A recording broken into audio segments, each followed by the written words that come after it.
मेरे गांव के अंदर, उत्तर प्रदेश के अंदर कभी बसपा मायावती कभी भी हमारे गांव के अंदर बैठ के नहीं देखा है उन्होंने कि क्या हालत है क्या नहीं है। आज हमारे अंदर जो हमारे अंदर जी आपके गाँव जाएंगे,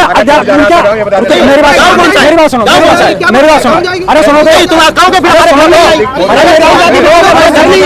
बात सुनो, एक मिनट, अगर गाँव चली कौन सा जिला आपका? मेरा डिस्ट्रिक्ट मेन मीडिया ने कभी मानवर काशीराम जी को कवरेज नहीं दी, मेन मीडिया ने कभी बाबा साहब को कवरेज नहीं दी, मेन मीडिया ने कभी बहन जी को 4 बार सीएम बनने के लिए कवरेज नहीं दी। इस दलाल को कवरेज कैसे मिल रही है? मैं आपको पैसा कहां से आ रहा है? 100 फॉर्च्यूनर का जो काफिला चल रहा है पीछे, वो कहां से आ रहा है? मानवर काशीराम जी ने हमेशा कहा कि गठबंधन भी होगा, चल के जो आया, और बहन जी ने भी कहा गठबंधन होगा तो हमारी शर्तों पर होगा। सपा की सरकार थी यूपी के अंदर, और जब यूपी में अखिलेश से गठबंधन हुआ तो बहन जी ने कहा कि मैं इतनी सीटों पर लड़ूंगी और तुम इतनी सीटों पर लड़ोगे, जबकि उसके सांसद ज्यादा थे, हमारा एक सांसद नहीं था। तब बहन जी ने समझौता नहीं किया। ये 2-2 सीट के लिए जो टीवी चैनल पे बैठ के रोता है और कहता है कि सिर्फ हमें छोटा भैया बोल दो, हम साथ हो जाएंगे, ऐसे लोगों के बहकावे में समाज आने वाला नहीं है।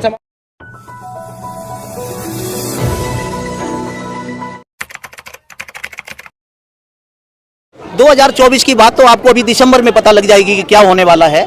जैसे हमारे 4 राज्यों में चुनाव हो रहे हैं और 5 में है तो उसमें 1 में हमारा उतना वो नहीं है, लेकिन 4 राज्यों में जैसे हमारा मध्य प्रदेश हो गया, राजस्थान हो गया, तेलंगाना हो गया, छत्तीसगढ़ हो गया, इसके जो रिजल्ट हैं वो चौंकाने वाले रिजल्ट आएंगे। और यहाँ तक मनवादी पार्टियों ने घबरा करके तेलंगाना के हमारे जो प्रदेश अध्यक्ष हैं RS प्रवीण कुमार, उनकी रैलियों पर रोक लगाने का काम कर दिया। लाखों लोगों की भीड़ जुट रही है।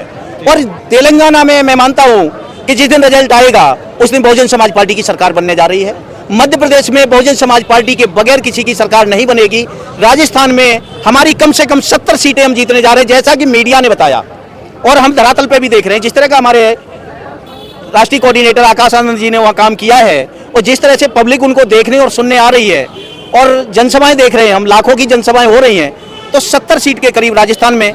और मैं आपको बता दूं 2018 में मध्य प्रदेश में हमारे 2 MLA निकले थे, लेकिन 68 सीटों पे Bahujan Samaj party second position पे थी, जो इस बार हम वो सीटें जीतने जा रहे हैं। इसलिए मेरा मानना है कि जो 2024 का आपने सवाल किया है, 2024 में बहन कुमारी मायावती जी PM बनने जा रही हैं और जिस दिन बहन जी PM बनेंगी, इस तरह की लड़ाइयाँ, इस तरह के संघर्ष ऑटोमेटिक भी हमारे खत्म हो। 2024 में बसपा के क्या एजेंडा रहने वाला है?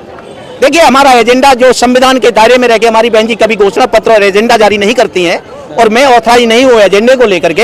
बहुजन समाज पार्टी का जो भी एजेंडा है जो हमारे भारतीय संविधान के दायरे में आता है, हम लोग कहते नहीं, हमारी नेता कहती नहीं है, करके दिखाती है। जैसे उत्तर प्रदेश में हमारी सरकार बनी तो उन्होंने पहले तो जो इंदिरा गांधी जी के टाइम पे दिए वो पट्टे थे, अपर कास्ट के उन पे कब्जे थे, उन कब्जे को निकलवा करके बहुजन समाज के लोगों को कब्जे दिलाने का काम किया।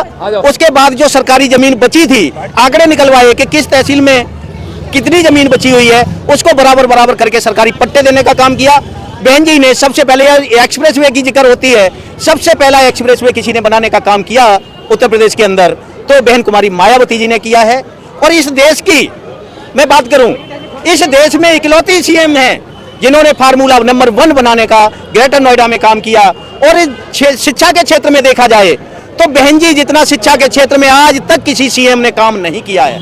और उसका उदाहरण है कि नोएडा में जो भगवान गौतम बुद्धा यूनिवर्सिटी, विश्व लेवल की यूनिवर्सिटी बनाने का काम किया, 511 एकड़ में बनी हुई है। आप अगर गौतम बुद्ध नगर जाएंगे तो आपको एहसास होगा कि आप भारत में नहीं, किसी अलग दूसरी कंट्री में आप घूम रहे हैं। 5% बहुजन की आबादी है, फिर भी उसके बाद सरकार बनाने की बात आती है तो फिर बना नहीं पाते हो। देखिए, 85% की जो आप बात करते हैं, इसमें सबसे बड़ा तो हमारा OB समाज का जो वोटर है वो हिंदुत्व के नाम पे गुमराह हुआ है। दूसरा हमारा जो SC समाज का वोटर है, जैसा इन्होंने चाल चली है, फ्री में राशन दे देंगे, क्योंकि हमारा SC समाज मजदूर तबका है। हम शहर में आके अच्छे कपड़े पहनने लग गए, अच्छी खाना खाने लग गए, लेकिन आज भी हमारा 90% समाज गांव में जीवन यापन कर रहा है। जो अपर कास्ट के लोगों के यहाँ चाहे नौकरी कर रहा है, चाहे खेत में मजदूरी कर रहा, उनके दबाव में वोट करने का काम करता है। और सबसे ज्यादा तो जो इन्होंने राशन फ्री करने का काम किया, ये वहाँ जाके जो MLA होते हैं, मैं इटावा से बिलोंग करता हूँ, इटावा की विधायक थी भदौरिया, उसने साफ बोला था कि राशन हमारा खाते हैं और हमें वोट नहीं दोगे तुम।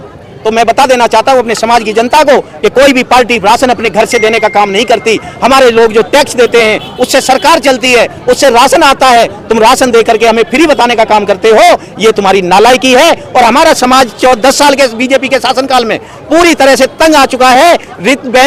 प्रोफेसर ऋतु जैसी पता नहीं कितनी घटनाएं हैं, ये हमारे समाज ने देखा 10 साल के अंदर मोदी सरकार में।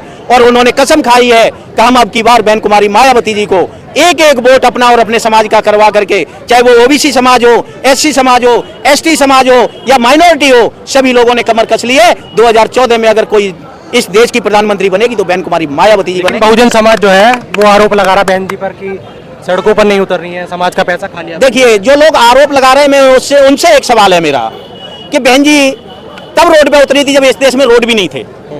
आज उनकी 68 साल की उम्र हो रही है। जो आरोप लगाने वाले हैं, उनके घर की बहन बेटियां कितनी रोड पे समाज के लिए संघर्ष कर रही हैं, पहले वो अपने घर का ब्यौरा दे दे, फिर हमारी बहन नेता पे उंगली उठाएं। उनके घर की बहन बेटियां कितना संघर्ष कर रही समाज के लिए, उनका पहले ब्यौरा दें। वो अब चंद्रशेखर है, उन्होंने पार्टी बना ली है एएसपी, तो बहुजनों का तो वोट कट गए ना यहाँ पर। देखिए, चंद्रशेखर की एक पार्टी नहीं है, करीब करीब 26 पार्टियां हमारे बहुजन समाज के लोगों ने सिर्फ बसपा को खत्म करने के लिए बनाई हुई हैं। उनका दूसरी पार्टी का कभी विरोध नहीं होता, सीधा टारगेट हमारी राष्ट्रीय अध्यक्ष बहन कुमारी मायावती जी पर होता है और बसपा पर होता है। लेकिन मैं आपको बता दूं, ये पेट वर्कर हैं, समाज भी जान चुका है। केसीआर ने जिसने संविधान का सरेआम खिलाफत की, उससे जाकर के वहां पे जाके हाथ मिलाना, जिसने आरक्षण में रिजर्वेशन का बिल फाड़ने का काम किया, सपा अध्यक्ष से जाके हाथ मिलाना, और अभी बेनीवाल से जाकर के हरियाणा में हाथ मिलाना, राजस्थान में हाथ मिलाना, जो सरेआम आरक्षण का विरोध करता है। तो हमारा बहुजन समाज इन बातों को देख करके जान चुका है कि ये पेट वर्कर है पार्टियों का, मनवादी लोगों के हाथों में खेलना है। एक भी वोट उसके खाते में सिर्फ उसके वर्करों का वोट पड़ेगा, जनता का वोट बहुजन समाज पार्टी के खाते में पड़ेगा। लेकिन वो जो है नीले झंडे के नीचे काम कर रहे हैं और काशीराम जी की विचारधारा पर काम कर रहे हैं। देखिए, मैं नहीं मानता कि काशीराम जी की विचारधारा पे काम कर रहे हैं।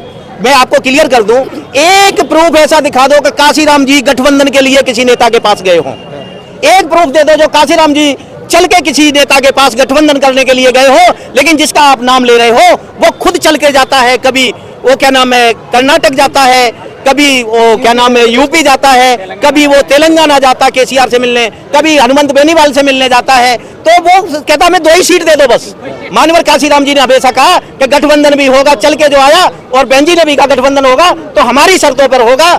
सपा की सरकार थी यूपी के अंदर, और जब यूपी में अखिलेश से गठबंधन हुआ तो बहन जी ने कहा कि मैं इतनी सीटों पर लड़ूंगी और तुम इतनी सीटों पर लड़ोगे, जबकि उसके सांसद ज्यादा थे, हमारा एक सांसद नहीं था। तब बहन जी ने समझौता नहीं किया। ये 2-2 सीट के लिए जो टीवी चैनल पे बैठ के रोता है और कहता है कि सिर्फ हमें छोटा भैया बोल दो, हम साथ हो जाएंगे, ऐसे लोगों के बहकावे में समाज आने वाला नहीं है। समाज तो मैं बहन जी को टारगेट कर रहा, बता रहा बी टीम है बहन जी बी टीम नहीं है। बी टीम तो सबसे ज्यादा तो हमारे जो, अब मैं क्या कहूँ, चंगू मंगू जो उनके हाथों में खेल रहे हैं वही बी टीम है। मैं पूछना चाहता हूँ, मेन मीडिया ने कभी मानवर काशीराम जी को कवरेज नहीं दी, मेन मीडिया ने कभी बाबा साहब को कवरेज नहीं दी, मेन मीडिया ने कभी बहन जी को 4 बार सीएम बनने के लिए कवरेज नहीं दी। इस दलाल को कवरेज कैसे मिल रही है? मैं आपको पैसा कहां से आ रहा है? 100 फॉर्च्यूनर का जो काफिला चल रहा है पीछे, वो कहां से आ रहा है? तो लेकिन ये बता, ये बहुजन समाज खुद कह रहा है कि अब कोई बहुजन समाज नहीं कह रहा, ना ना ना, ये सिर्फ राजनीति। कैसे कमजोर होगी? एक मिनट, बसपा कमजोर कैसे हुई है? एक मिनट मानवर जी, एक मिनट मानवर जी। ये देखिए क्या कह रहे हैं। ये पहले बताओ मुझे, मायावती कब निकली है रोड पे? मुझे बताओ एक। आपका जन्म कब हुआ? मेरी बात सुनो। आपका जन्म कब हुआ? मेरा जन्म कभी भी हुआ है। मैं आज तक देखता हूँ, मेरी बात सुनो। मेरे गांव के अंदर, उत्तर प्रदेश के अंदर, कभी बसपा मायावती कभी भी हमारे गांव के अंदर बैठ के नहीं देखा है उन्होंने कि क्या हालत है क्या नहीं है। आज हमारे अंदर जो हमारे अंदर दीजिए, आपके गाँव जाएंगे। मेरी बात सुनो, अरे सुनो तो, मेरी बात सुनो। एक मिनट, अगर गाँव चली कौन सा जिला है आपका? मेरा डिस्ट्रिक्ट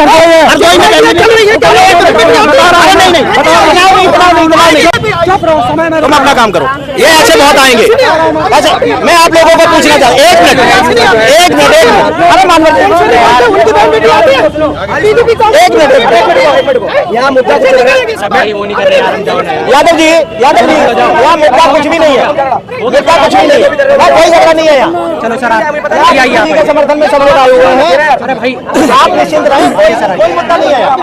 आप एक मिनट, अरे चुप हो जाओ, बात क्यों करते हो यार? आप संघर्ष करो, विद्युत किनारे लगाओ। जय जय जय जय जय भीम, जय जय जय जय जय भीम, जय भीम, जय भीम। हिंदू जी संघर्ष करो, हम आपके साथ हैं। हिंदू जी संघर्ष करो।